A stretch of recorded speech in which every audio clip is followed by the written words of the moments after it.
स्वागत है आपका अपने YouTube चैनल प्रियल एकेडमी पे। आज हम बात करते हैं गति के बारे में। गति जिसे मोशन कहा जाता है, इस टॉपिक पे आज हम चर्चा करते हैं। गति क्या होती है, इसके कौन कौन से इसके पद हैं, ये सब जानकारी आज इस वीडियो के माध्यम से आप सब लोगों को हम देने वाले हैं। तो चलिए शुरू करते हैं। गति क्या चीज़ होती है? जैसे मान लीजिए हम खड़े हैं, अभी खड़े हैं, तो हम किस अवस्था में हैं? विरामावस्था में हैं, क्योंकि हम खड़े हुए हैं। लेकिन हम थोड़ा चल करके इधर आ जाएंगे तो हम किस अवस्था में आए? गति की अवस्था में। यहाँ मतलब प्रारंभिक अवस्था से अंतिम अवस्था जहाँ पे हम खड़े हैं, इसके बीच जितनी दूरी तय की गई, किसके माध्यम से? गति के माध्यम से। तो यही चीज़ हमारी गति होती है। और गति किस किस बेस पे निर्भर करती है? स्थिति में समय के साथ परिवर्तन। स्थिति में समय के साथ परिवर्तन। पहले हमारी स्थिति थी विरामावस्था में, और कुछ समय पश्चात हम आ गए दूसरी अवस्था में। मतलब किस में आ गए? गति किए तब दूसरे अवस्था में आ गए। समझ रहे ना? तो यही हमारी होती है समय के साथ परिवर्तन। स्थिति में जो होता है, स्थिति में समय के साथ जो परिवर्तन होता है, वो किसके द्वारा? गति के द्वारा। फिर दूसरी बात आती है, गति एक सापेक्ष पद है। सापेक्ष पद। सापेक्ष पद क्या होते हैं? चलिए हम देखते हैं। मान लीजिए 3 लोग हैं, यहाँ पे 3 लोग हैं।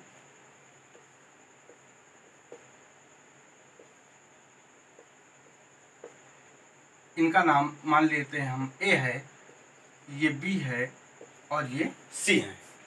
ठीक है।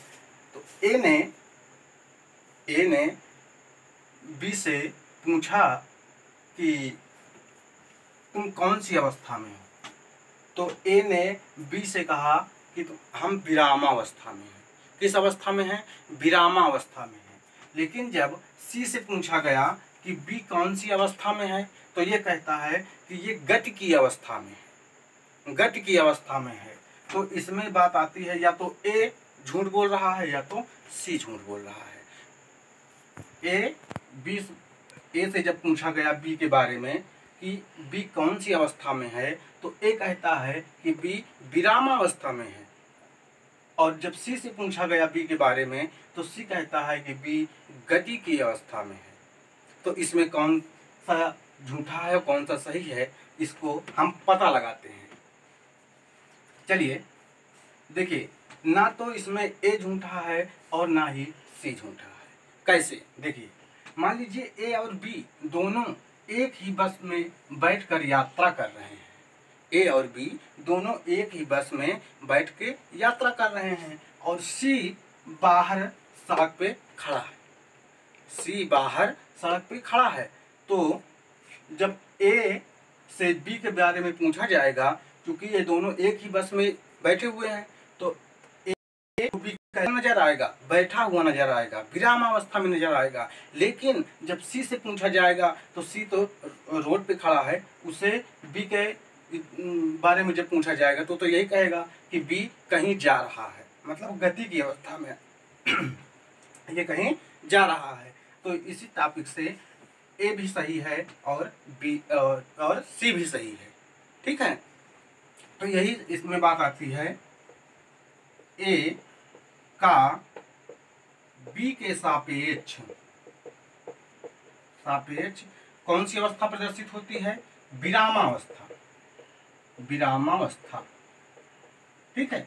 और सी का बी के सापेक्ष कौन सी अवस्था प्रदर्शित होती है? गति की अवस्था। गति की अवस्था।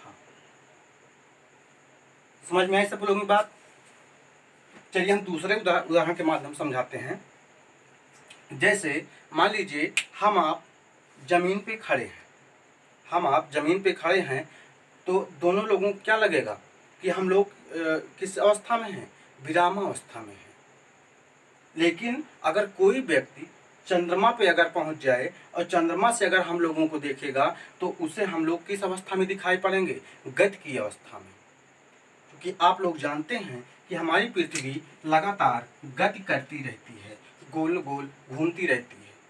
तो वो भी अगर धरती पे खड़ा है, ये वाला व्यक्ति भी धरती पे है और ये वाला व्यक्ति भी धरती पे है, तो दोनों लोगों को हम लोग एक समान दिखाएंगे पड़ेंगे। अगर इनसे पूछा जाए कि ये कैसे हैं, तो ये बताएंगे कि ये विराम अवस्था में है।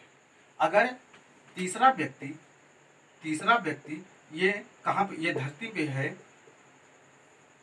और ये चंद्रमा पे है, तो इसको ये वाले व्यक्ति कैसे नजर आएंगे? घूमते हुए नजर आएंगे। तो ये हो जाएगी इसकी विरामावस्था, और ये देखेगा इसको, तो ये बन जाएगी गति की अवस्था। गति की अवस्था बात आई समझ में? नोट कर लीजिए इसको, उसके बाद फिर हम दोबारा देखते हैं अगले टॉपिक की, कि गति में और कौन कौन से होते हैं। जैसे इसमें आपने सुना होगा दूरी या विस्थापन, दूरी और विस्थापन। तो चलिए हम बात करते हैं दूरी किसे कहते हैं। मान लीजिए हमारा ये घर है, ठीक है, ये हमारा घर हो गया, और यहाँ पे हमारा स्कूल है, ये हमारा स्कूल हो गया। तो घर से हमें स्कूल जाना है, तो घर से जब हम स्कूल जाते हैं तो हम यहाँ से घर से चलेंगे तो घूमते फिरते टहलते हुए अपने स्कूल तक पहुँच जाते हैं।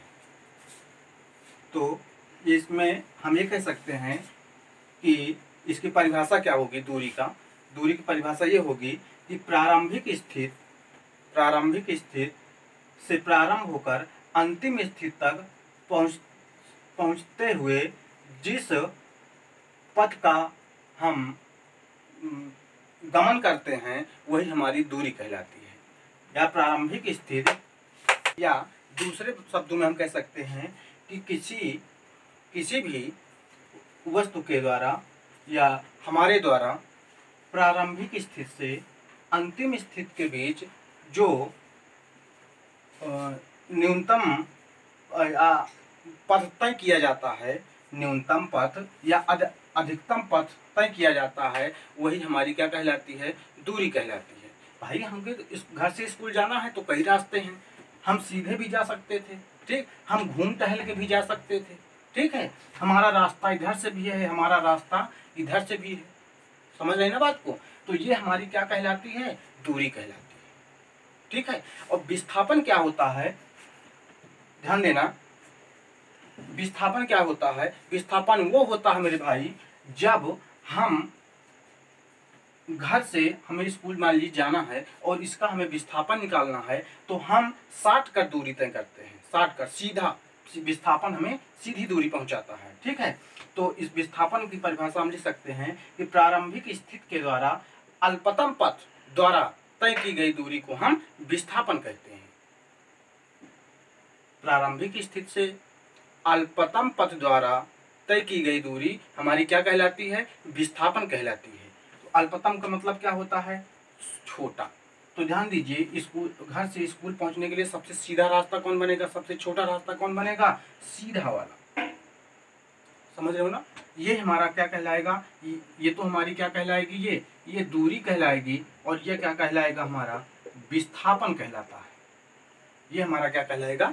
विस्थापन कहलाएगा, ठीक है ना। तो चलिए आगे देखते हैं कि दूरी और विस्थापन हम एक ग्राफ के माध्यम से समझते हैं। पहले देखिए, ध्यान दीजिए, हमने एक ग्राफ बना दिया है, ये पूरा एक लाइन खींच दिया है, और यहाँ पे हम 4 बिंदु लिए हुए हैं, ठीक है। अभी आप लोगों को समझ में आ जाएगा। सी बिंदु है हमारा -1,0, ओ बिंदु है हमारा 0,0, और ए है हमारा 1,0, और बी है हमारा 2,0, ठीक। इन बिंदुओं का हम क्या निकालेंगे? दूरी, फिर उसके बाद विस्थापन निकालते हैं, ठीक है। चलिए शुरू करते हैं। ध्यान दीजिए, पहले ओ से कोई व्यक्ति चला, कहाँ गया? ए पर। फिर ए से कहाँ गया? बी पर।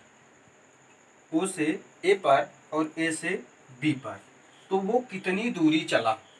वो कितनी दूरी तय किया। ठीक है, तो इसके लिए हम देखते हैं, एक हम आप लोगों को ट्रिक बता देते हैं दूरी के लिए। दूरी की हमारी ट्रिक है वो क्या, वस्तु के साथ साथ चलना, और विस्थापन के लिए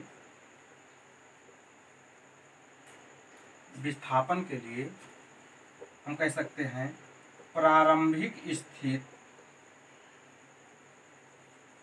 से अंतिम स्थिति तक पहुंचना। ठीक है, देखिए इसका कहाँ पे यूज होगा, कैसे यूज होगा। देखिए हमारी ट्रिक है दूरी के लिए वस्तु के साथ साथ चलना। तो हम चलते हैं वस्तु के साथ साथ। मान लीजिए यहाँ से कोई वस्तु चली, कहाँ पे गई, ए पर, फिर कहाँ से, ए से कहाँ गई, पी पर। तो वो कितनी दूरी चली, चलिए वस्तु के साथ साथ चल रहे हैं, ओ से हम कहाँ पहुंची वस्तु, ए पर, तो ये कितनी दूरी चली, 1 किलोमीटर, 1 किलोमीटर चली। फिर ए से कहाँ पहुंची, बी पर, तो ए से बी तक पहुंचने में इसको कितना समय लगा, तो वो कितनी दूरी तय की है, 1 किलोमीटर। ध्यान दीजिए यहाँ पे 1,0 था, फिर यहाँ पे 1 के बाद यहाँ क्या बना, 2, तो कब हुआ, इसके बीच की दूरी 1 किलोमीटर है, तभी यहाँ पे 2 हुआ। और यहाँ पे 1 पहले था, और यहाँ पे 2 कब होगा, जब 1 किलोमीटर और आगे आएगा तो यहाँ पे 2 हो जाएगा। ठीक है, तो ध्यान दीजिए ओ से ए तक पहुँचने में इसको कितना समय लगा, 1, क्योंकि यहाँ पे पहले 0 था, 0 से कितना हुआ, 1, तो यहाँ से यहाँ तक पहुँचने में कितना समय लगा, कि कितनी दूरी तय की, 1 किलोमीटर। और यहाँ से यहाँ तक जाने में कितनी दूरी तय किया, 1 किलोमीटर। एक ही तो होगा, तो एक ही कितना हो जाएगा हमारा, 2 हो जाएगा। ठीक है, अब ध्यान दीजिए, अब विस्थापन के लिए हम क्या करते हैं, प्रारंभिक स्थिति से अंतिम स्थिति तक पहुंचना, मतलब सीधा सीधा, बीच से हमको कोई मतलब नहीं है, प्रारंभ ये है, अंतिम ये है। तो ओ से बी तक हमें पहुंचना है, ओ से बी तक हमें पहुंचना है। तो ओ से बी तक पहुंचने के लिए ध्यान दीजिए मेरे भाई, कितना विस्थापन होगा, 1 से यहाँ से चलेंगे हम 1 होगा, और यहाँ से फिर चलेंगे तो ये भी 1 हो जाएगा। तो ओ से बी तक पहुंचने में हमारा विस्थापन कितना बन जाएगा, ये भी 2 ही आएगा। कंफ्यूज मत होइए, दूरी और विस्थापन समान हो सकती है, दूरी और विस्थापन दोनों एक समान हो सकते हैं, ऐसा नहीं है कि नहीं हो सकता है। ठीक है, चलिए दूसरा देखते हैं। इसमें बताइए आप लोग, ओ से ए तक हम जाएंगे, ओ से ए तक कितना चले, 1 चले, लिखिए यहाँ पे 1। फिर ए से बी तक जाएंगे, ए से बी तक 1 से 2 हो रहा है, मतलब यहाँ भी 1 ही चलेंगे। ठीक है, अब बी से फिर ए तक आएंगे, मतलब बी से ए तक उल्टा भी लौटेंगे, तब ओ से ए तक पहुँचेंगे, तो हमारा कितना होगा, 1। और ए से बी तक जाएंगे, तब हमारा कितना होगा, 1। और बी से ए तक जाएंगे, तब हमारा कितना हो जाएगा, ये भी 1 हो जाएगा। ठीक, इसको हम ऐड कर देते हैं, ये कितना हो जाएगा हमारा, 3। फिर बात आती है विस्थापन की। तो दूसरे वाले देखिए, सीधा प्रारंभिक और अंतिम देखिए, ओ से कहाँ पहुंच रहा है, ए पर, तो ओ से ए तक कितनी दूरी है, केवल 1, केवल 1 है। ओ से ए तक पहुंचना है, तो यहाँ पे हम क्या लिखेंगे, केवल 1 लिखेंगे। बात आई समझ में।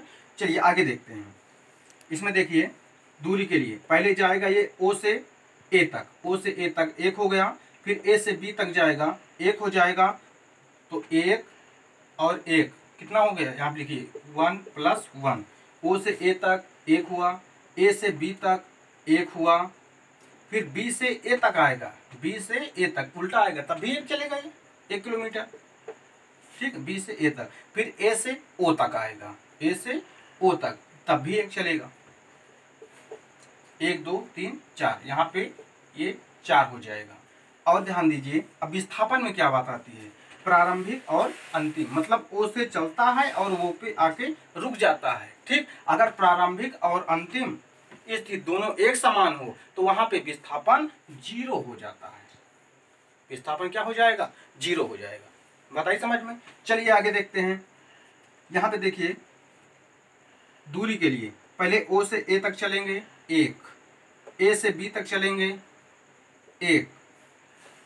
बी से ए तक चलेंगे हम, ये भी 1 होगा। ए से ओ तक 1 होगा, ठीक है। फिर ओ से सी तक, अब बात आती है उल्टी, देख लीजिए। अब यहाँ अभी तो ये जा रहा सीधा, अब ओ से सी तक, तो ओ से सी तक ये कितनी दूरी चल रहा है, -1 नहीं होगा, क्योंकि दूरी कभी भी ऋणात्मक नहीं होती है, ठीक है। तो यहाँ पे हम क्या लिख सकते हैं, प्लस का 1, यहाँ पे क्या बन जाएगा 1 2 3 4 5। और विस्थापन हमारा कितना होगा, ध्यान दीजिए, इसकी प्रारंभिक और अंतिम स्थिति, ठीक। प्रारंभिक स्थिति कहाँ थी, ओ थी, और अंतिम स्थिति इसकी क्या है, सी है। ये कहाँ से आ रहा, उल्टा आ रहा, ठीक, विपरीत दिशा में आ रहा है, ठीक। अगर विपरीत दिशा में आ रहा है तो इसका जो चिन्ह होगा वही इसमें लिखा जाएगा विस्थापन में, ठीक है। विपरीत दिशा में आ रहा है, यहाँ कितना -1 है, तो ये -1 ही लिखा जाएगा, जो कि इसका विस्थापन कहलाएगा। समझ में आ गई सब लोगों की बात। चलो एक बार हम फिर से रिवाइज करा देते हैं आप लोगों को कि दूरी क्या चीज होती है, दूरी हम किसे कहते हैं, ठीक। तो प्रारंभिक अवस्था से अंतिम अवस्था तक पहुंच प्रारंभिक अवस्था से अंतिम अवस्था तक पहुंचने वाले पथ को हम क्या कहते हैं, दूरी कहते हैं। और विस्थापन क्या होता है, प्रारंभिक अवस्था से अंतिम अवस्था तक पहुंचने में न्यूनतम पथ को, ये दूरी को हम अधिकतम कह सकते हैं कि प्रारंभिक अवस्था से अंतिम अवस्था तक पहुंचने में अधिकतम पथ को हम दूरी कहते हैं, और प्रारंभिक अवस्था से अंतिम अवस्था तक पहुंचते हुए न्यूनतम पथ को हम विस्थापन कहते हैं। तो ये हमारा दूरी और विस्थापन हो जाएगा, ठीक है। अब बात आती थी इसमें कि ये ग्राफ के माध्यम से दूरी और विस्थापन बताना था।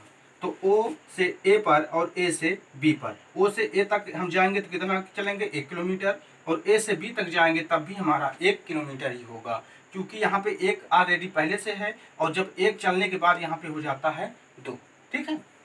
तो 1 1 हमारा 2 हो जाएगा, और विस्थापन हमारा हो जाएगा O से B तक, हमें क्या निकालना है, विस्थापन। तो O से B तक कितना हो रहा है विस्थापन, 2 हो रहा है, ठीक। और O से A से B और B से A, यहाँ पे हम 1 1 3 हो जाएगा, और 1 होगा, और यहाँ पे 4 0 5 और -1। तो ये थी हमारी आज की वीडियो। अगर आप लोगों को पसंद आई है तो ज़्यादा से ज़्यादा लाइक कीजिए, शेयर कीजिए और चैनल को सब्सक्राइब कीजिए। आने वाले दूसरे वीडियो में हम आपको दूरी और विस्थापन के और कुछ टॉपिक बताएंगे, जो कि अगले वीडियो में आप लोगों को हम प्रोवाइड कराएंगे।